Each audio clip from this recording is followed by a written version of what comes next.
We also open gathering where citizens can share their views and inspire the education system. Then these hearings can help us to identify the areas for improvement like infrastructure, budget and curriculum.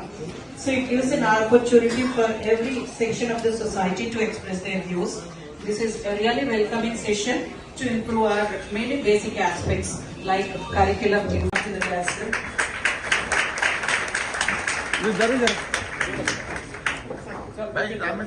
అన్నిటిని తీసుకోవడానికి parents ని పిల్లల్ని పిలిపించడం జరిగింది. అదేవిధంగా సార్తో నేను కొన్ని schools కూడా విజిట్ చేయడం జరిగింది. మేడం గారికి, గౌరవనీయులైన కలెక్టర్ గారికి, జేసీ గారికి, మరి డిప్యూటీ ఐఎస్ టీచర్స్ కి, పేరెంట్స్ కి, కమిషన్ మెంబర్స్ తో పాటు స్కూల్ కి విజిట్ చేయడం జరిగింది. ఎంత ఇష్టంగా అంటే ప్రతి ఒక్కరికి క్లాస్ లో ఇంటరాక్ట్ అవ్వటం. ఇక్కడికి సార్ తో నిన్న కలిసినప్పుడు సార్ ఇన్స్ట్రక్షన్స్ ఇవ్వడం జరిగింది. ఆల్ పేరెంట్స్ ని పిలిచేటప్పుడు 3 విధాలుగా పిలవండి, బడ్జెట్, స్కూల్స్ అండ్ కొంచెం ఫీజు అని చెప్పేసి వారు నిర్ణయించి ఇక్కడ మన కలెక్టరేట్ లో అనేది పబ్లిక్ హియరింగ్ ఏర్పాటు చేయడం అనేది చాలా సంతోషదాయకం. మన ఈరోజు చాలా చిన్న schools, single teacher schools, double teacher schools, అంటే మల్టీ గ్రేడ్ టీచింగ్ అంటాం మనం. అంటే 5 తరగతులు ఉంటే ఒకరో 2 టీచర్లు చెప్పాలి. ఒకటే క్లాస్ రూమ్ లో 5 తరగతులు కూర్చోబెట్టే పరిస్థితులు కూడా చాలా చోట్ల ఉన్నాయి. చెప్పేది పిల్లలకి అర్థమయ్యే విధంగా బేసిక్ ఫౌండేషనల్ స్కిల్స్, అర్థమెటిక్ కానీ, ఇంగ్లీష్ కానీ, తెలుగు కానీ, రీడింగ్, అనర్గళంగా రాయడం, మాట్లాడడం, ఈ ఫౌండేషన్ స్కిల్స్ లో మనం ఇంకా ఇంప్రూవ్ చేయాల్సిన అవసరం ఉంది. ఈ దృష్టిలో పెట్టుకొని ఇంకా ఎట్లా ఇంప్రూవ్ చేద్దాం. ఇన్ఫ్రాస్ట్రక్చర్ గారు, గౌరవ chairperson education commission Shri Athmuri Murali garu, retired IAS, professor BL Visweswara Rao garu, member education commission, doctor Charakonda Venkatesh garu, member education commission, Shrimati Jyotsna Reddy garu, member education commission, నేను ఇక్కడికి విచ్చేసినటువంటి ఎడ్యుకేషన్ డిపార్ట్మెంట్ అధికారులు, మై అడిషనల్ కలెక్టర్, ఎన్జిఓస్, అదేవిధంగా district officers, parents, students and other stakeholders in this important public hearing. మీ అందరికీ కూడా స్వాగతం. క్లిష్టకర పరిస్థితి నిజానికి. అంటే గత 10 సంవత్సరాలుగా పాత ప్రభుత్వం ఉన్నప్పుడు ఇది తప్పకుండా చెప్పాల్సిన అవసరము. విద్యకు సంబంధించి పర్పస్ఫుల్ గా ఎలాంటి ఇనిషియేటివ్స్ తీసుకోవడం వల్ల ఈ రోజు దేశంలో 28 రాష్ట్రాలు, మొత్తం యూటీసీ సంబంధించి 36 రాష్ట్రాలుగా ఉంటే దాంట్లో గురి అవుతున్నారు. సిలబస్ ఎక్కువైపోతుంది, వాళ్ళకి బర్డెన్ చాలా అవుతుంది. నా రిక్వెస్ట్ ఏంటంటే ఇప్పుడు మీరు సిలబస్ కొంచెం రెడ్యూస్ చేస్తే బాగుంటుందని అనుకుంటున్నాను.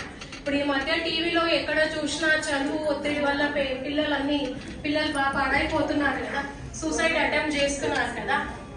నా ప్రాబ్లం ఏంటంటే వాళ్ళు కొంచెం సిలబస్ కొంచెం చూసి చేస్తే నా అభిప్రాయము.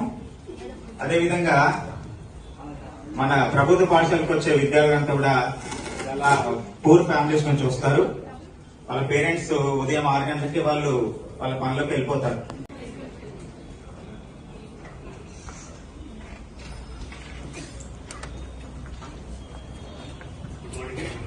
బాగున్నాను.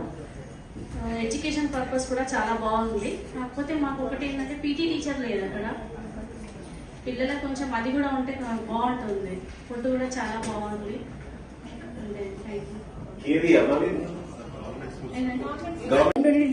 To start T-funds, installing 3,000 hotspots in city.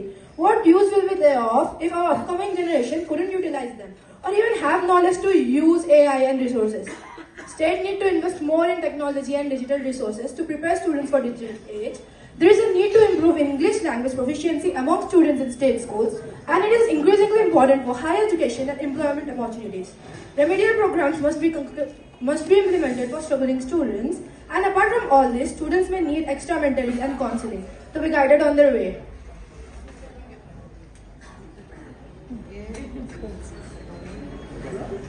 For all the dignitaries. I'm out of the year. I'm a government school teacher, biological sciences from Red Cross School. The only issue I would like to highlight is school like ఇందాక చాలా మంది చెప్పారు కదా prayer టైంలో పడిపోతున్నారు కళ్ళు తిరిగి పడిపోతున్నారని. ఎందుకు అది అవుతుంది అంటే నార్మల్ గా గవర్నమెంట్ స్కూల్ వచ్చే పేరెంట్స్ అందరూ ఎలా ఉంటారంటే మార్నింగ్ టైం లో వర్క్ చేసుకుని అదే వచ్చేపోయింది, దాని తర్వాత తను తీసి పడేసేసాడు, దాన్ని తినలేదు. సో నేను ఇంకోసారి చూసింది ఏంటంటే 5 days క్రితం అది సాటర్డే గవర్నమెంట్ స్కూల్లో క్వాలిటీ టీచర్స్ వీళ్ళని నుంచి ఉంటారు, ఎన్నో కష్టాలు దాటి ఈ లెవెల్ కి వచ్చారు. అక్కడ 10,000 15,000 ఇస్తున్న స్లవ్ లో टाइम नहीं दे पा रहे हैं और हमारे टीचर्स को ऑनलाइन व्हाट्सएप ग्रुप वर्क ज्यादा दिया जा रहा है क्योंकि जैसे कि अब हर एक स्टूडेंट के पास स्मार्टफोन तो नहीं रहता. And third problem is bag weights, ma'am. Bags are getting more weight. Why? Because we are getting more work from. వీళ్ళకి నాలెడ్జ్ తక్కువ లేదు. మన ప్రభుత్వ స్కూల్లో రెగ్యులర్ గా వచ్చే పిల్లలకు మీరు క్వాలిటీని ఇవ్వండి. ప్రభుత్వ స్కూల్స్ వల్లనే మన స్ట్రెంత్. ఆ ఏజ్ తోనే ఫ్యామిలీని అంతా రన్ చేసుకుంటూ ఉంటారు. ఆ టైంలో వాళ్ళ పిల్లల్ని చూసుకున్నంత టైం కూడా వాళ్ళకి ఉండదు. సో అందుకని అలా టైంలో ఉన్నప్పుడు పిల్లలు సరిగ్గా తింటున్నారా లేదా అనేది కూడా వాళ్ళకి తెలియకుండా ఉంటుంది.